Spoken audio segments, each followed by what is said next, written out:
বৈষম্য বিরোধী ছাত্র আন্দোলনের সমন্বয়ক সারজিদ আলম, আপনারা সবাই হয়তোবা তাকে ইতিমধ্যে চিনে গেছেন। তিনি বাংলাদেশের যে স্বাধীনতা বর্তমান রয়েছে সেটার জন্য গুরুত্বপূর্ণ ভূমিকা পালন করেছেন এবং ইতালি ভিসা প্রত্যাশী যারা রয়েছে তারাও তার কাছে আশা নিয়ে গিয়েছিল।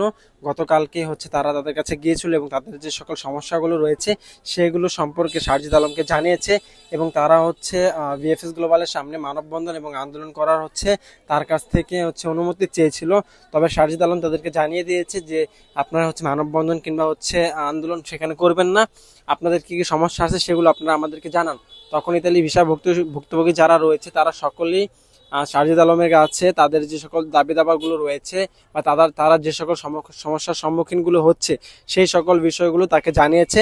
এর মধ্যে একটি বিষয় খুবই গুরুত্বপূর্ণ, সেটা তারা যে বিষয়টা বলেছে যে প্রায় ৮০,০০০-এর মতো পাসপোর্ট ভিএফএস গ্লোবালে এখনো জমা, ২০,০০০-এর মতো পাসপোর্ট শুধুমাত্র জমা থাকার কারণেই তারা পূর্ববর্তী কর্মস্থলে বা বিভিন্ন দেশে কর্মরত ছিল, তারা আর সেখানে ফেরত যেতে পারেনি। তো এই সকল সমস্যার কারণে মূলত তারা খুব দ্রুত তাদের পাসপোর্টটা হয় ফেরত চাচ্ছে না আর ভিসা যাচ্ছে।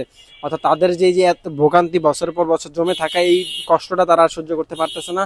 তারা সারজিদ আলমের কাছে একটা সুষ্ঠু সমাধান চেয়েছে। তো সারজিদ আলম তাদের থেকে কিছু ডকুমেন্ট নিয়েছে, অর্থাৎ তারা কবে পাসপোর্ট জমা করেছে, যাদের 14 মাস 15 মাস হয়ে গেছে এরকম কিছু রিসিপ্ট তারা জমা নিয়েছে, যাতে পরবর্তী তারা অ্যাকশন নিতে পারে। এবং তারা সারজিদ আলম তাদেরকে জানিয়েছে যে তারা এই বিষয়টা নিয়ে কাজ করবে, তাদের মানববন্ধন করার প্রয়োজন হবে না। তারা বর্তমান যারা উপদেষ্টা রয়েছে তাদের সাথে যোগাযোগ করবে এবং উপর মহল থেকে প্রশাসনিকভাবে ভিএফএস গ্লোবাল এবং ইতালি এম্বাসির সাথে যোগাযোগ করা হবে, যাতে খুব দ্রুত একটা সুষ্ঠু সমাধান হয়।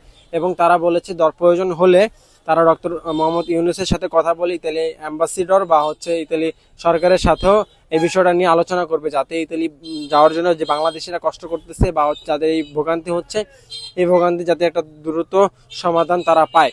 তো এই ছিল মূলত আজকের ভিডিওটি চেষ্টা করেছি আপনাদের জন্য খুবই গুরুত্বপূর্ণ, সেজন্য এই বিষয়টি আপনাদেরকে জানানোর চেষ্টা করলাম। তো যারা এখন বলবেন যে এই তথ্য কোথায় পেলাম বা এর সত্যতা কি রয়েছে, তাদের জন্য বলবো আমার এই চ্যানেলে শর্টস ভিডিওতে এই ভিডিওটা আপলোড করা আছে। আপনারা সেই শর্টস ভিডিও দেখলে একদম লাইভ প্রুফ আপনারা সেটা দেখতে পারবেন। লং ভিডিওর মধ্যে সেই ভিডিওটা অ্যাড করলে সেটা কপিরাইট ইস্যু আসতে পারে, সেই জন্য মূলত অ্যাড করলাম না। তো আপনারা শর্টস ভিডিওটা দেখে নেবেন, তাহলে আপনারা কনফার্ম হয়ে যাবেন। ধন্যবাদ সবাইকে, দেখা হবে পরবর্তী কোনো ভিডিওতে। সে পর্যন্ত সবাই ভালো থাকবেন, সুস্থ থাকবেন এবং আমাদের চ্যানেলটি সাবস্ক্রাইব করে আমাদের সাথে থাকবেন। আসসালামু আলাইকুম।